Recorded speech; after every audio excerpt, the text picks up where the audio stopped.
Ahí, en vivo. Buenos días, Jorge Arturo Estrada García. Mi canal Félix Rojas Aguayo, nuestro director del programa, en ausencia de mi carnal José Guadalupe Robledo, que ya debería haberse reportado, pero por el momento no está disponible. Estamos esperando a ver si llega nuestro invitado. Pablo Mendoza Yarzábal. Él es propietario y experto en el tema del zarape de Saltillo. Tiene una fábrica de las más antiguas de nuestra La ciudad. más antigua. 100 años cumplió este año. 100 años. ¿Cómo se llama? El zarape de Saltillo. ¿Qué tal? Fábrica y tienda de zarapes. Y de artesanías mexicanas también. ¿En pero dónde queda? En la calle de Hidalgo, antes de llegar a De la Fuente.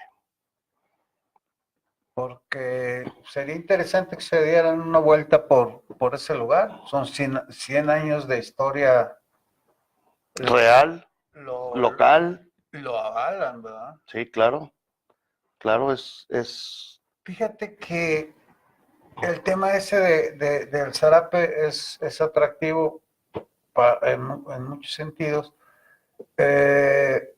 Y yo quería que nuestro invitado nos ampliara y nos enriqueciera la plática con su experiencia. Yo encontré de unos expertos en historia del arte y restauradores mexicanos unos artículos acerca del zarape.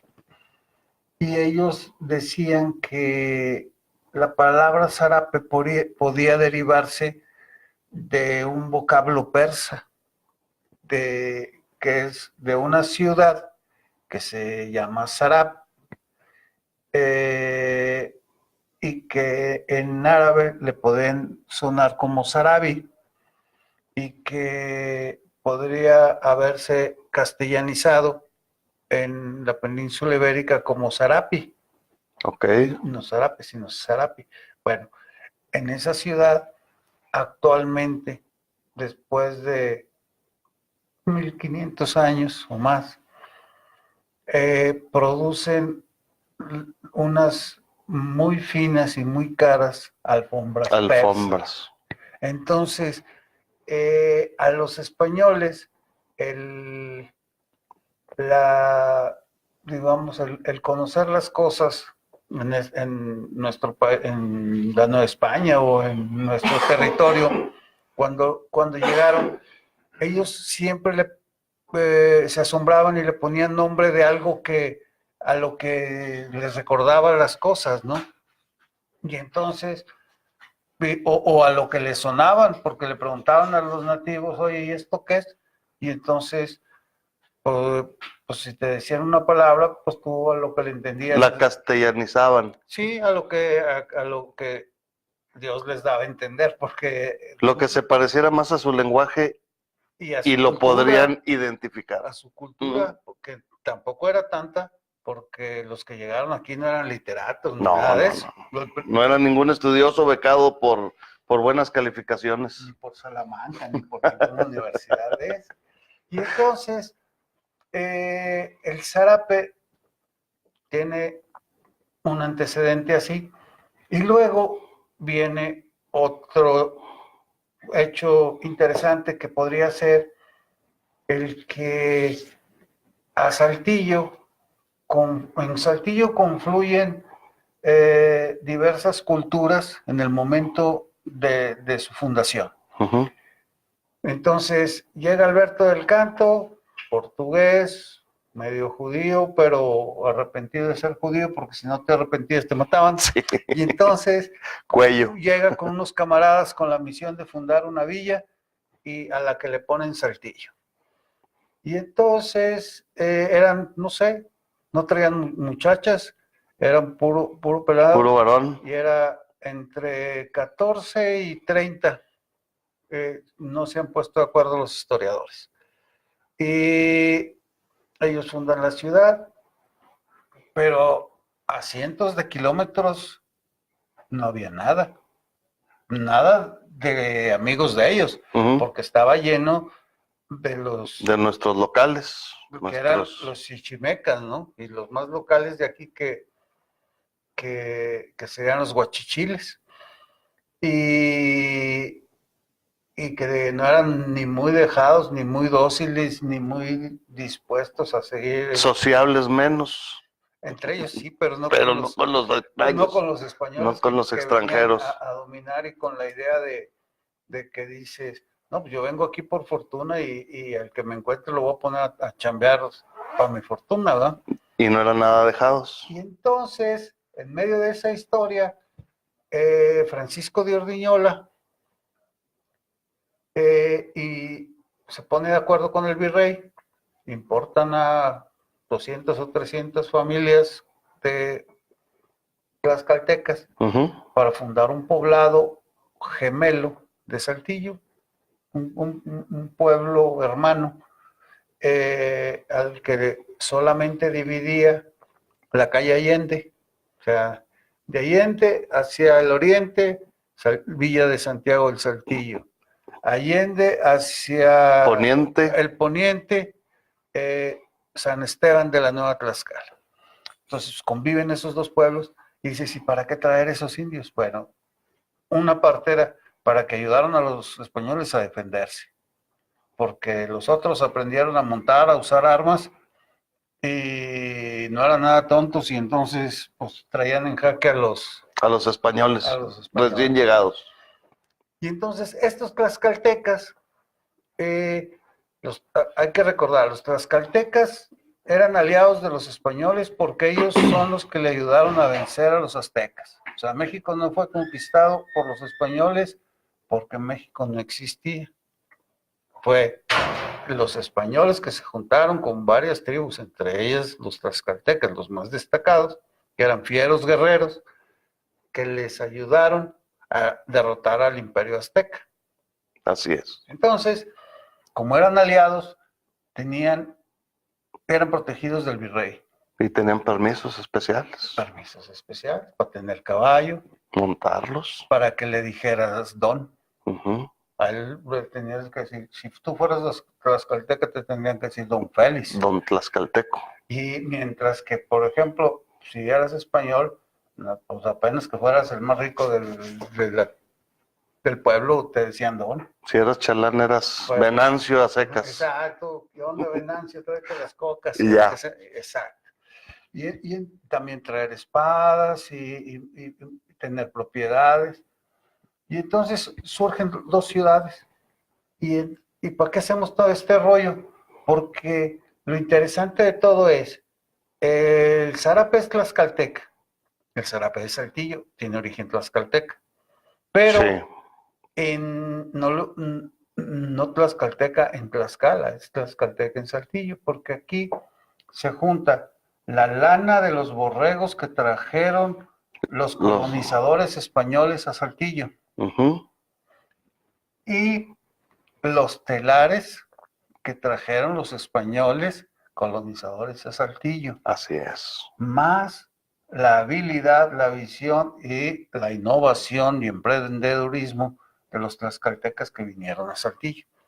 Y entonces, aunado a la visión, el estilo y la creatividad de los locales, que les enseñaron cosas nuevas de cómo ver los colores. O se encontraron con los colores diferentes. La magia del desierto y sus colores fue la que los inspiró a este colorido. Así es. Que no es el mismo de allá del sur, porque ellos saben tejer. O sea, todos, es más, hasta los chichimecas sabían tejer. Así es. Entonces, nada más lo que cambió fue la técnica. Y entonces, la hermosura y la diferencia del zarape de Saltillo es lo que tú dices, los colores inspirados en los amaneceres y atardeceres. Y en los lagos. Se me había olvidado. De los desiertos. Uh-huh. Del desierto de Saltillo. Así es. De sus alrededores, ¿no? Entonces, esa magia es la que está plasmada aquí y lo convierte en algo distinto, diverso al resto de de cobijas, colchas o jorongos o como le quieras decir. Otro punto importante que hay que resaltar de los tlaxcaltecas que llegaron y que ya sabían tejer fue que sabían contar.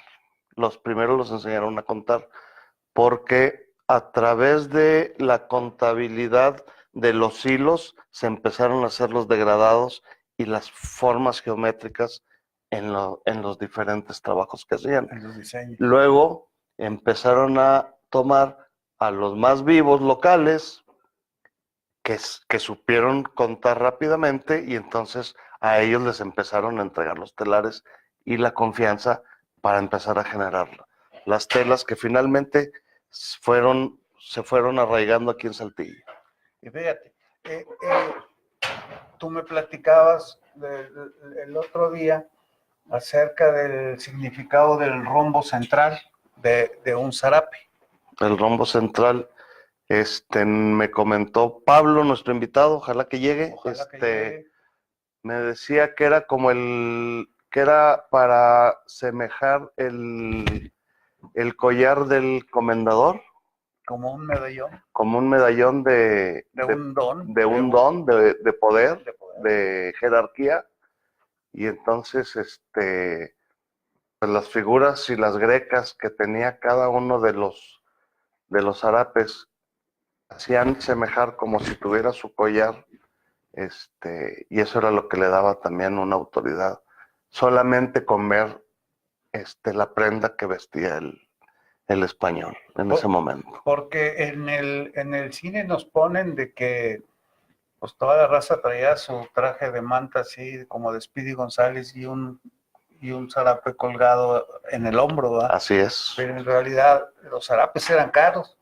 Los zarapes eran caros entonces, dependiendo de la cantidad de la lana y de la calidad de la lana que usaran en ellos. Y del número de hilos por pulgada. Además. Que además, para que fuera el de Saltillo, tenía que tener determinada cantidad de hilos, así como las alfombras persas. Y en Saltillo se llegaron a hacer dos tipos de zarapes.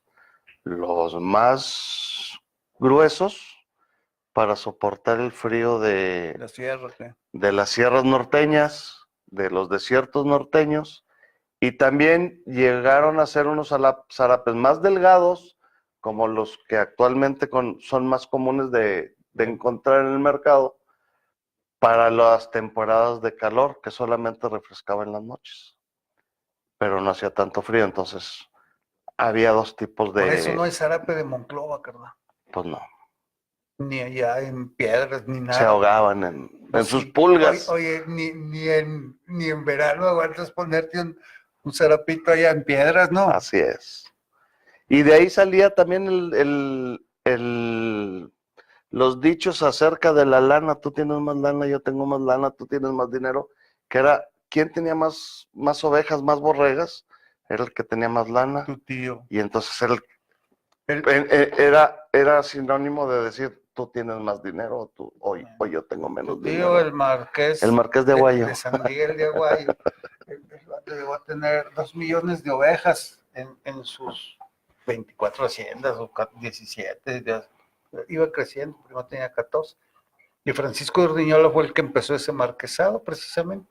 Así es. Pero el que terminó siendo de los Sánchez Navarro al final. Sí, al final.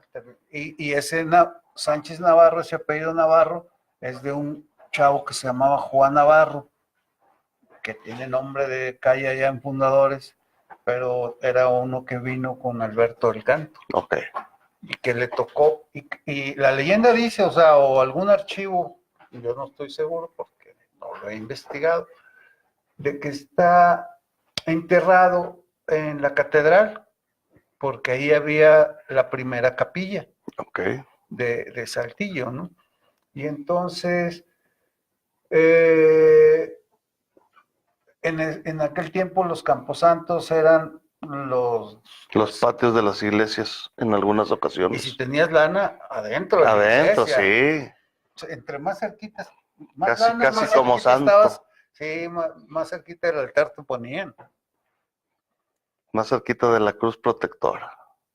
Sí, fíjate que ojalá Pablo no haya tenido un contratiempo grave porque la otra vez andaba medio delicado, ¿verdad? Así es, pero Para si no invitarlo es y en esta, insistir, le sí. vamos a insistir. A mi interés principal era desde nuestro espacio de personajes y opiniones, traer un personaje que es importante, porque Pablo dirige una empresa que hace zarapes, que fabrica nuestra tradición Que y tiene 100 que años. cumplió 100 años en este 2018. Y creo que para nosotros era importante hacerle ese reconocimiento A a él que ha Pablo, seguido con a eso, a la su familia familia, haber, y a los que iniciaron haber la soportado fábrica. problemas, me imagino que 100 años. durante 100 años y que al final ellos siguen manteniendo esta tradición, esta tienda y que debe ser orgullo de todos los saltillenses. Porque fíjate, yo noto que los saltillenses le tienen especial aprecio al terruño. A veces me pregunto hasta por qué. Pero muchas veces los zarapes que estamos adquiriendo o presumiendo son chinos Ujú. y están hechos en máquinas Sí, con telas que ya no son de y lana. en serie y en acrílico, Ujú. o sea, material de plástico, ¿verdad? Sí, Y telas sintéticas. Y deberíamos estar asomándonos a lugares como el de Pablo para hacer una inversión, o sea, tener un zarape original de Saltillo es como un símil, podría hacerse con una alfombra persa, ¿verdad? así es. Pablo me dio un tip en alguna de las ocasiones que he platicado con él sobre el zarape, que son bastante enriquecedoras. Él me dijo, cada zarape es diferente. Cada remate en una parte del zarape tiende a ser diferente. Entonces, si encuentras 10 zarapes que tienen el mismo diseño, la misma greca, en el mismo lugar, con los mismos hilos, ese es un trabajo de maquila. Todos los zarapes originales son diferentes porque cada zarape tiene los hilos diferentes, cambian los tonos, cambian los entintados, porque esa es otra cosa, conseguir las tintas que puedan darle color a las lanas es complicado, es uno de los Problemas. principales problemas por lo que no se le dio la denominación de origen al zarape, porque ya no se consiguen las pinturas que hace años se conseguían aquí fácilmente, los añiles, los rojos de la cochinilla, esos colores ya no se consiguen, entonces ya no son locales, entonces ese es uno de los principales obstáculos para obtener la denominación de origen del zarape. Porque yo estaba viendo, una vez me lo comentaste, ¿no? Por ejemplo, el azul, este que vemos, es un color muy especial y hay 3 plantas en el mundo que los producen. No te voy a decir el nombre de las plantas porque Pero son 3. venían ¿cómo se llama? Con su nombre científico. Y entonces, por ejemplo, se le puede decir añil, índigo y gleba. Es un color especial de azul que se parece al azul de Prusia, que en Europa es altamente reconocido. Entonces, en América, en Perú y todo lo que ahora es América Latina, el añil, esa planta, servía pues para ropajes de personajes distinguidos, ¿no? Y con ese es el que se hacía este azul. Y lo que también me habías comentado, que lo tenían que traer de Alemania, es porque en Alemania un chavo inventó hace 100 años una forma sintética de hacer un color azul parecido al azul Al añil. añil, okay. Los jeans también son de añil, a veces natural y a veces mezclado con el artificial. y no son baratos, ¿verdad? Entonces, además, si una persona te está fabricando tu zarape y se va a tardar un mes en fabricarlo, ¿cuánto te gusta que debe de ganar alguien que sabe hacer algo así y que va a dedicarle un mes de trabajo a tu producto? Y que lleva todos los demás productos, Rafa, y que lleva todos los demás productos como son la lana, como es la mano de obra, y todo eso le debe tener un valor, Porque es, un valor real, ¿no? claro, Rafa. es el material más la mano de obra. Eso es lo mínimo. Entonces, pues el costo por uno auténtico es elevado, pero vale la pena si quieres a tu ciudad, si quieres cuidar eso. Fíjate que hasta dan clases Sí, para hacer zarapes, ¿no? Hay un museo de Saltillo que fue de las cosas buenas, no todo es malo siempre, ¿no? Hasta hay políticos que pueden dejar algo bueno a su paso, como fue el caso de Humberto Moreira, quien dejó un museo del zarape. uh-huh. Y entonces, en ese museo hay telares, hay cursos, hay todo, ¿no? Sí, que está en la calle de Allende. ¿Tú lo has visitado? Ya fui. Tienen algunas piezas de zarapes antiguos donados por gente de la localidad.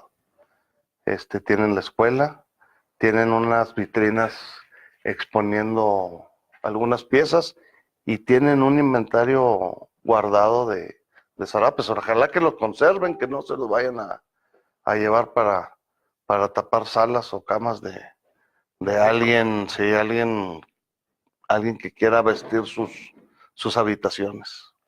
Fíjate, ahora que estaba leyendo para comentar con Pablo, leía un artículo, te decía, de unas muchachas que son expertas de restauradoras. Su artículo se basaba en el análisis histórico y artístico de un zarape de Saltillo, Uh-huh. genuino, pero que tenía un diseño distinto, especial, que había sido propiedad de un embajador estadounidense en México que estuvo entre 1927 y 1930, en tiempos de que se acababa la guerra cristera, en tiempos de que estaba Plutarco Elías Calles como presidente del país. Y entonces, en ese marco, quisieron alentar el intercambio cultural entre Estados Unidos y México. Uh-huh. El zarape se volvió uno de los íconos mexicanos en ese intercambio. Y ese señor recibió de obsequio un zarape que cuidó durante toda su vida y que al morir sus hijos lo donan a una institución cultural mexicana. Y entonces las muchachas encargadas de su estudio, su cuidado y su restauración escriben un artículo científico acerca De esa pieza. de esa pieza. Y entonces ellos andan buscando investigar acerca del origen del nombre, de los productos, de los tintes, de las tramas. O sea, hay una trama de algodón abajo de los puntos